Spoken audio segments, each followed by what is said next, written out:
गणेशाय नमः। ओम श्री परमात्मने नमः। संक्षिप्त गरुड़ पुराण आचार कांड अध्याय 129 से 131। अध्याय 129 प्रतिपदा, तृतीया, चतुर्थी तथा पंचमी में किए जाने वाले विविध तिथि व्रत। ब्रह्मा जी ने कहा, हे व्यास, अब मैं प्रतिपदा आदि तिथियों के व्रतों की विधियों का वर्णन करूंगा, आप उनका श्रवण करें। प्रतिपदा तिथि के एक विशेष व्रत का नाम शिखी व्रत है। इस व्रत को करने से व्रती वैश्वानर पद प्राप्त करता है। प्रतिपदा तिथि में एक भक्त व्रत करके दिन में एक बार भोजन करना चाहिए। व्रत की समाप्ति पर कपिला गौ का दान करे। चैत्र मास के प्रारंभ में विधि पूर्वक सुंदर गंध, पुष्प, माला आदि से ब्रह्मा की पूजा और हवन करने से सभी अभिष्ट फलों की प्राप्ति होती है। कार्तिक मास में शुक्ल पक्ष की अष्टमी तिथि को व्रती पुष्प और उनसे बनी हुई माला का दान करे। यह क्रम वर्ष पर्यंत चलना चाहिए। ऐसा करने से रूप की इच्छा करने वाले व्रती को रूप सौंदर्य की प्राप्ति होती है। श्रावण मास के कृष्ण पक्ष की तृतीया तिथि में लक्ष्मी के साथ भगवान श्रीधर विष्णु को सुसज्जित शैया पर स्थापित कर उनकी पूजा करे और फल की भेंट चढ़ाए। इसके बाद उस शैया आदि का दान ब्राह्मण को करके व्रती श्रीधराय नमः, श्रीये नमः ये प्रार्थना करे। इसी तृतीया तिथि को उमा, शिव और अग्नि की पूजा करनी चाहिए। व्रती इन सभी को हविष्यान, नैवेद्य और दमनक, श्वेत कमल का निवेदन करे। फाल्गुन आदि में तृतीया का व्रत करने वाले मनुष्य को नमक नहीं खाना चाहिए। व्रत के समाप्त होने पर सपत्नीक ब्राह्मण की पूजा करके अन्न, शैया, पात्र आदि उपस्करों से युक्त घर का दान भवानी प्रियताम, भवानी प्रसन्न हो ऐसा कहकर करना चाहिए। ऐसा करने से व्रती को अंत समय में भवानी का लोक प्राप्त होता है और इस लोक में श्रेष्ठ सुख तथा सौभाग्य की प्राप्ति होती है। मार्गशीर्ष मास की तृतीया तिथि में गौरी तथा चतुर्थी आदि तिथियों में कर्मशा, काली, उमा, भद्रा, दुर्गा, कांति, सरस्वती, मंगला, वैष्णवी, लक्ष्मी, शिवा तथा नारायणी देवी की पूजा करनी चाहिए। इनकी पूजा करने से व्रती प्रियजनों से होने वाले वियोगादि कष्टों से मुक्त हो जाता है। माघ मास के शुक्ल पक्ष में चतुर्थी तिथि को निराहार रहकर व्रत करते हुए व्रती ब्राह्मण को तिल का दान करके तिल एवं जल का आहार करे। इस प्रकार प्रति मास व्रत करते हुए 2 वर्ष बीतने पर इस व्रत को समाप्त कर देना चाहिए। ऐसा करने से जीवन में किसी प्रकार का विघ्न आदि प्राप्त नहीं होता। चतुर्थी तिथि में गणों के अधिनायक गणपति देव की यथाविधि पूजा करनी चाहिए। पूजा में ओम ग स्वाहा ये प्रणव से युक्त मूल मंत्र है। पूजा में अंगन्यास इस प्रकार से करना चाहिए। ओम ग्लौम ग्लौम हृदयाय नमः, दाहिने हाथ की 5 अंगुलियों से हृदय का स्पर्श। ओम गाम गीम गुम शिर से स्वाहा, सिर का स्पर्श। ओम ह्रूम हरीम हरीम शिखाय वष्ट, शिखा का स्पर्श। ओम गुम कवचाय वर्मणे हुम, दाहिने हाथ की अंगुलियों से बाएं कंधे का और बाएं हाथ की अंगुलियों से दाहिने कंधे का साथ ही स्पर्श। ओम गौम नेत्रत्रयाय वषट, दाहिने हाथ की अंगुलियों के अग्रभाग से दोनों नेत्रों और ललाट के मध्य भाग का स्पर्श। ओम गौम अस्त्राय फट, ये वाक्य पढ़कर दाहिने हाथ को सिर के ऊपर से बाईं ओर से पीछे की ओर ले जाकर दाहिनी ओर से आगे की ओर ले आए और तर्जनी तथा मध्यमा अंगुलियों से बाएं हाथ की हथेली पर ताली बजाए।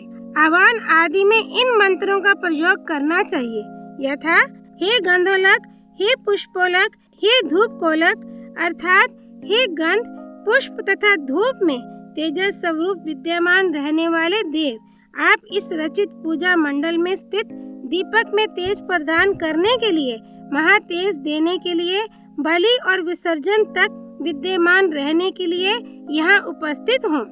आवाहन के पश्चात गायत्री मंत्र से अंगुष्ठा आदि का न्यास करना चाहिए। वह गायत्री मंत्र इस प्रकार है। ओम महाकर्णाय विद्महे वक्रतुंडाय धीमहि तन्नो दंती प्रचोदयात्। कर न्यास के पश्चात इसी मंत्र से उनका ध्यान करके व्रती को तिलादि से उनकी पूजा करके आहुति देनी चाहिए। गणपति के साथ रहने वाले गणों की पूजा भी करनी चाहिए। व्रती को ओम गणाय नमः, ओम गणपतये नमः तथा ओम कुष्मांडकाय नमः इस प्रकार कहकर उनकी पूजा करनी चाहिए। उसके बाद स्वाहांत शब्द का प्रयोग कर इन्हीं मंत्रों से आहुति दे। इसी प्रकार अमोघोलक, एकदंत, त्रिपुरांतक रूप, श्यामदंत, विक्रालास्य, आहावेश और पद्मदंष्ट्रा गणों को भी नमः और अंत में स्वाहा शब्द से यथापेक्षित नमन और आहुति प्रदान करनी चाहिए। उसके बाद व्रती गणदेव के लिए मुद्रा प्रदर्शन, नृत्य, हस्तताल तथा हास्य भाव प्रदर्शित करे। ऐसा करने से उसे सौभाग्य आदि फलों की प्राप्ति होती है। मार्गशीर्ष मास के शुक्ल पक्ष की चतुर्थी तिथि में गण की पूजा करनी चाहिए। वर्ष पर्यंत ऐसा करने से विद्या, लक्ष्मी, कीर्ति, आयु और संतान की प्राप्ति होती है। सोमवार चतुर्थी तिथि को उपवास रखकर व्रती को विधि विधान से गणपति देव की पूजा कर उनका जप, हवन और स्मरण करना चाहिए। इस व्रत को करने से उसे विद्या, स्वर्ग तथा मोक्ष प्राप्त होता है। शुक्ल पक्ष की चतुर्थी को खांड के लड्डू और मोदक से विघ्नेश्वर की पूजा करने पर व्रती की समस्त कामनाओं की सिद्धि तथा सौभाग्य की प्राप्ति होती है। यदि दमनक, श्वेत कमल से इनकी पूजा होती है तो साधक को पुत्र आदि का फल प्राप्त होता है। इसीलिए इस चतुर्थी का नाम दमना है। ओम गणपतये नमः इस मंत्र से गणपति की पूजा करनी चाहिए।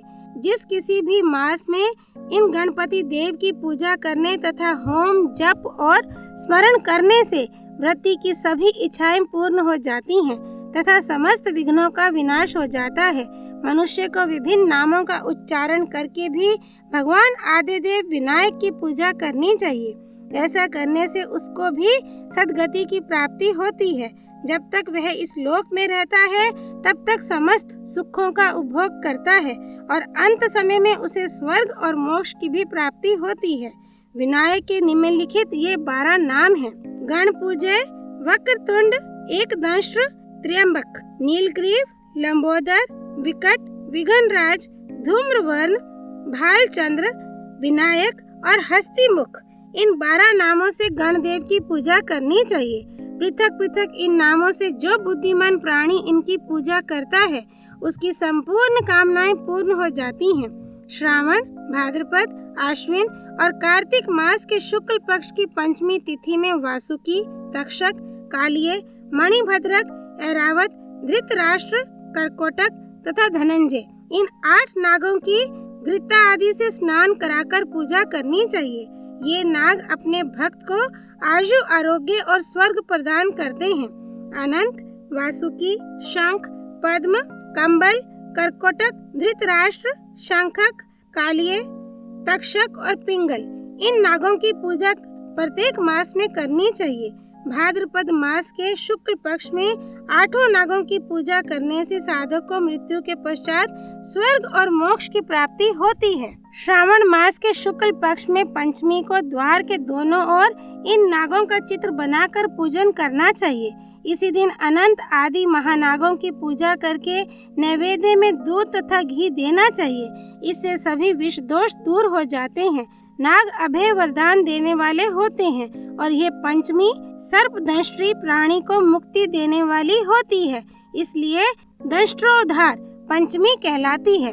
अध्याय 129 संपूर्ण। अध्याय 130 षष्ठी तथा सप्तमी के विविध व्रत। ब्रह्मा जी ने कहा, भाद्रपद मास में भगवान कार्तिकेय की पूजा करनी चाहिए। इसमें स्नान आदि जो कृत्य किए जाते हैं वे सभी अक्षय फल प्रदान करने वाले हो जाते हैं। व्रती षष्ठी तिथि को उपवास कर सप्तमी तिथि को ब्राह्मण भोजन कराकर ओम खखोलकाय नमः इस मंत्र से सूर्य देव की पूजा करे और अष्टमी तिथि को मरीच का भोजन कर पारणा करे। इससे व्रती अंत में स्वर्ग प्राप्त करता है।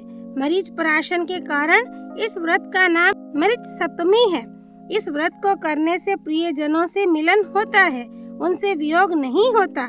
सप्तमी तिथि को संयम पूर्वक स्नानादि करके सूर्य की पूजा करें।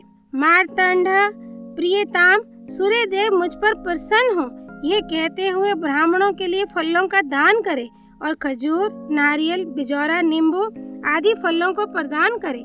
ये प्रार्थना करें कि हे देव, मेरे सभी अभिष्ट चारों ओर से सफल हों। फलदान एवं प्राशन के कारण इस सप्तमी का नाम फल सप्तमी व्रत है। सप्तमी को सूर्य देव की पूजा कर यदि ब्राह्मणों को दक्षिणा सहित पायस का भोजन कराया जाए, तदनंतर व्रती स्वयं पेय का पान कर व्रत समाप्त करे तो पुण्य लाभ होता है। ओदन, भक्ष्य, चोष्य और लेह पदार्थ इस व्रत में ग्राह्य नहीं है। धन पुत्र की कामना करने वाला ओदन का परित्याग कर इस व्रत को करे। इसी वैशिष्ट्य के कारण इसे अनोदक सप्तमी कहा गया है। विजय की कामना करने वाले को वायु मात्र पान कर विजय सप्तमी व्रत करना चाहिए। जो कामेच्छुक हैं, वे मात्र अर्क का प्राशन कर इस व्रत को करें। इस प्रकार व्रत कर वे काम पर विजय प्राप्त कर लेते हैं। इस सप्तमी व्रत में गेहूं, उड़द, यव, साठी, धान, तिल, कांसे पात्र, पाषाण पात्र, पिसी हुई वस्तु, मधु, मैथुन, मद्य, मांस, तेल मर्दन और अंजन त्याज्य है। जो मनुष्य इनका परित्याग कर व्रत करता है, उसकी सभी अभिलाषाएं पूर्ण हो जाती हैं। इसीलिए इसे विजय सप्तमी कहा गया है। अध्याय 130 संपूर्ण। अध्याय 131 दुर्वाष्टमी तथा श्री कृष्णाष्टमी व्रत। ब्रह्मा जी ने कहा, हे ब्राह्मण, भाद्रपद मास में शुक्ल पक्ष की अष्टमी तिथि को दुर्वाष्टमी व्रत होता है। इस दिन उपवास रहकर दुर्वा से गौरी, गणेश की और शिव की फल पुष्प आदि से पूजा करनी चाहिए। फल, धान्य आदि सभी प्रयोज्य वस्तुओं से शंभवे नमः, शिवाय नमः कहकर शिव का पूजन करें। तदनंतर त्वं दुर्वे अमृत जन्मासि इस मंत्र से दुर्वा की पूजा करनी चाहिए। ऐसा करने से यह अष्टमी व्रत निश्चित ही साधक को सर्वस्व प्रदान कर देता है। इस व्रत में जो अग्नि में ना पकाए गए पदार्थों का भोजन करता है, वह ब्रह्म हत्या के पाप से मुक्त हो जाता है। इसी भाद्रपद के कृष्ण पक्ष की अष्टमी तिथि को अर्धरात्रि में रोहिणी नक्षत्र में भगवान हरि की पूजा का विधान है। ये श्री कृष्ण जन्माष्टमी व्रत कहलाता है। सप्तमी तिथि से विद अष्टमी तिथि भी व्रत के योग्य होती है। इस प्रकार के अष्टमी का व्रत करने से प्राणी के 3 जन्म के पाप नष्ट हो जाते हैं। अतः उपवास रखकर मंत्र से भगवान हरि की पूजा करके तिथि और नक्षत्र के अंत में पारणा करनी चाहिए। ओम योगाय, योगपतये, योगेश्वराय, योग संभवाय, गोविंदाय नमो नमः। इस मंत्र से योगेश्वर भगवान श्री कृष्ण का ध्यान कर ओम यज्ञाय, यज्ञेश्वराय, यज्ञपतये, यज्ञ संभवाय, गोविंदाय नमो नमः इस मंत्र से उन्हें स्नान कराना चाहिए।